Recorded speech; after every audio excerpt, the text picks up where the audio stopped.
Hello students, कैसे हैं आप लोग। आशा करता हूं आप लोग स्वस्थ एवं प्रसन्न होंगे। मैं वही विनय कुमार प्रियदर्शी।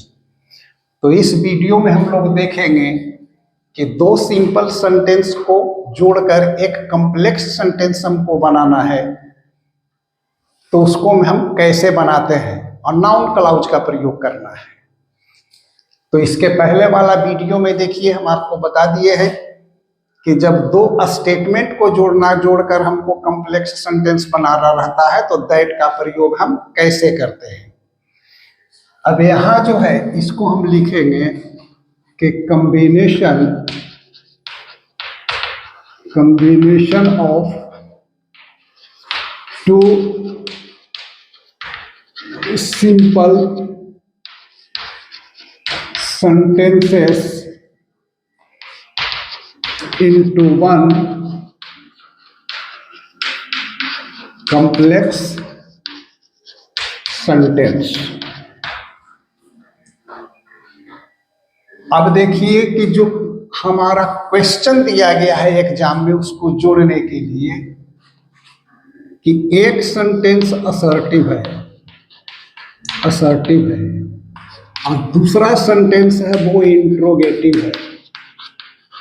इंट्रोगेटिव है, या इंट्रोगेटिव को हम पहले लिखते हैं, असर्टिव को हम बाद में लिखें, उससे कोई अंतर पड़ने वाला नहीं है।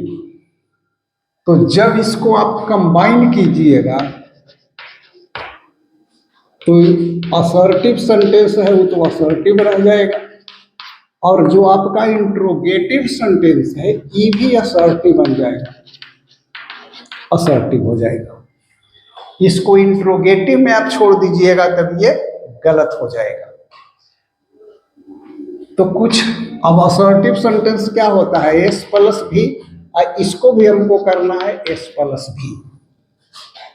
तो कुछ एग्जाम्पल से आप इसको समझिए कि पहला हमारा सेंटेंस है कि सी इज क्राइंग। सॉरी, गलत है। पहला सेंटेंस है I know why is she crying. अब देखिए कि ये सेंटेंस तो आपका असर्टिव है और ये सेंटेंस आपका इंट्रोगेटिव है। तो यदि दोनों को कंबाइन करेंगे तो इसको आप पहले लिखिए आई नो। अब यहाँ दैट नहीं लिखना है, दैट कभी भी नहीं लिखना है। ये वाई जो है यही आपका कंजंक्शन का काम करेगा। तो यहाँ लिख दी, जो भी WH वर्ड यहाँ रहेगा उसी को यहाँ लिखिएगा। अब देखिए ई जो है इंट्रोगेटिव है, तो ईच को आपको सब्जेक्ट के बाद करना पड़ेगा। तो वाई सी इज क्राइंग, देखिए यही आपका कंबाइन हो गया। इसको में ध्यान यही देना है कि ये जो सेंटेंस है इसको इंट्रोगेटिव होना चाहिए। यदि हमको ऑप्शन में आ जाए कि I know why is she crying, तो समझिए कि ये गलत है, इसलिए कि ये सेंटेंस इंट्रोगेटिव का इंट्रोगेटिव रह गया, जबकि इसको असर्टिव होना चाहिए। ये सेंटेंस नहीं रहता है, ये क्लाउज बन जाता है। समझ में बात आ रही है, ये एक सबऑर्डिनेट क्लाउज बन जाता है। या इसको हम इस प्रकार से लिख दें कि I know that why she is crying, तो ये भी आपका गलत हो जाएगा। इसलिए कि एक साथ आप दो कंजंक्शन का प्रयोग कैसे कर सकते हैं, इसलिए केवल इसका कॉम्बिनेशन यही सही होगा कि I know why she is crying. इतना स्पष्ट रूप से आप लोगों को हम समझा रहे हैं, बता रहे हैं, इतना हम मेहनत कर रहे हैं, लेकिन जितना मेरे वीडियो का व्यूज मिलना चाहिए, जितना लाइक मिलना चाहिए, जितना कमेंट मिलना चाहिए, वो नहीं मुझे मिल रहा है। बस इसी उम्मीद से हैं कि एक न एक दिन स्टूडेंट्स, आप लोग जैसे जैसे जो स्टूडेंट्स हैं वे हमें सपोर्ट जरूर करेंगे।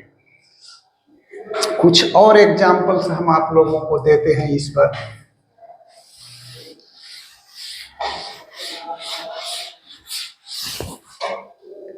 कि हम लिख दें आई कैंट से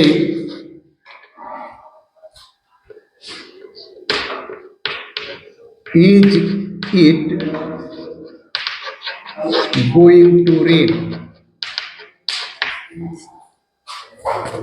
अब देखिए कि ई सेंटेंस तो आपका असर्टिव है, ये सेंटेंस आपका इंट्रोगेटिव है।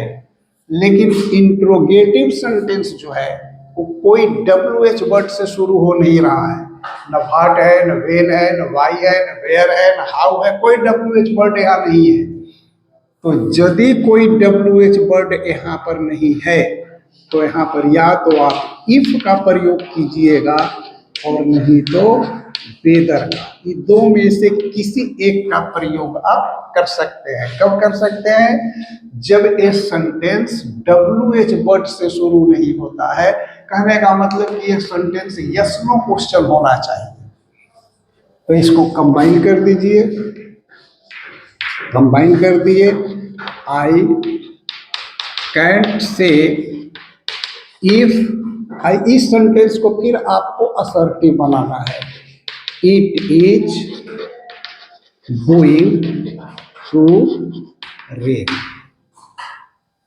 आई can't say if it is going to rain.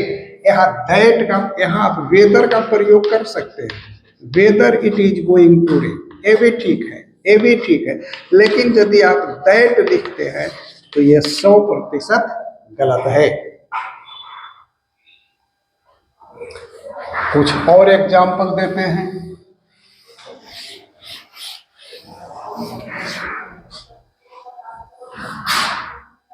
I don't know who is she. अब इसको कंबाइन कर दें, कंबाइन कर दें। I don't know who is she. अब बोलिए कि यह सेंटेंस ठीक जुटा हुआ है, कंबाइन मैंने किया या गलत किया? तो ये बाबू गलत से कंबाइन हो गया, इसलिए कि हु तो हमने लगा दिया इस कंजंक्शन के रूप में, लेकिन ये सेंटेंस है इंट्रोगेटिव रह गया। इसको हमको असर्टिव बनाना है, तो इज को यहां से उठा देंगे और सब्जेक्ट के बाद लिख देंगे इज। अब ये सेंटेंस हमारा ठीक हो गया कि I don't know who she is. अब ये हमारा सेंटेंस सही है। कुछ और एग्जाम्पल देते हैं कि which trick did he play on him. I don't know कि which trick did he play on him. I don't know. हमेशा याद रखिएगा कि जो असर्टिव सेंटेंस है उसी से आप कॉम्बिनेशन बनाइएगा, तो सेंटेंस को शुरू कीजिएगा। अब इसको आप लोग जोड़ कर देखिए, इसको आप लोग कंबाइन कीजिए कि कैसे ये कंबाइन हो रहा है। तो इसी को आप प्रिंसिपल क्लाउज बनाइए। पहले लिखिए कॉम्बिनेशन में कि I don't know which trick. अब देखिए ये सेंटेंस यहाँ इंट्रोगेटिव है, इसको असर्टिव बनाइए। तो डीड को हटा देंगे तो यहाँ ही आ गया, डीड को हटाएंगे तो ये हमारा सिंपल पास्ट टेंस में है, तो V2 हो जाएगा। Did he played, played on. देखिए कंबाइन हो गया, बहुत ही आसान है। सेकेंड में देखिए,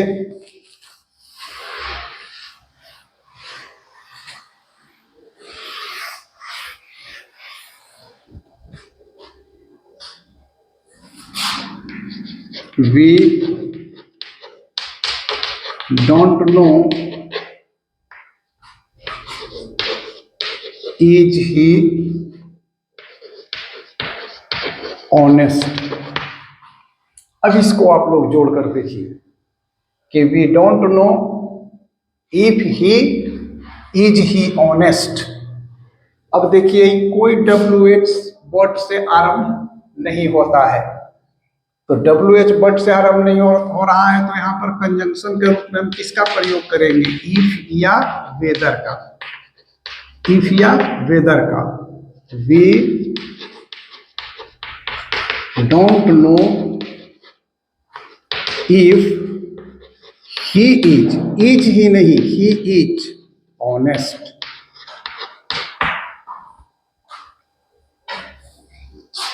सेकेंड में एक और दे देते हैं, आई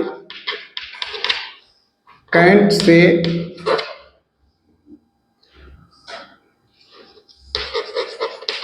why was he absent yesterday. अब इसको आप लोग अपने से जोड़ के देखिए, आई कैंट से why was he absent yesterday.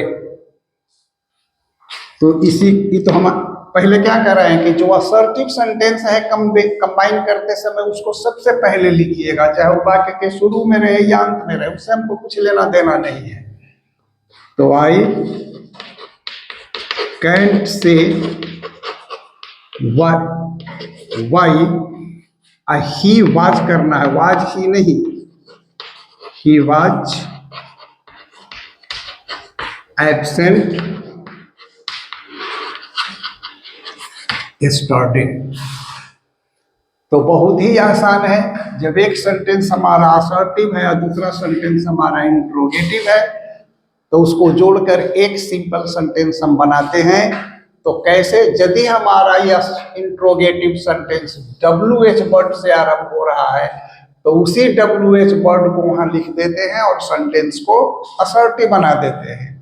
लेकिन यदि ये हमारा WH वर्ड से इंट्रोगेटिव सेंटेंस नहीं आरंभ हो रहा है, तो वहां हम कंजंक्शन के रूप में इफ या वेदर का प्रयोग करते हैं, दैट का प्रयोग हम कभी भी नहीं करेंगे। तो उम्मीद करता हूं कि इस प्रकार के सेंटेंस को जोड़ने में आप लोगों को कोई परेशानी नहीं होगी। अंत में वही, मेरे चैनल विनय कुमार प्रियदर्शी को सब्सक्राइब कीजिए, अपने दोस्तों को बताइए, वीडियो को लाइक कीजिए, अपने दोस्तों के बीच में वीडियो को शेयर कीजिए, अपना कमेंट कीजिए। धन्यवाद।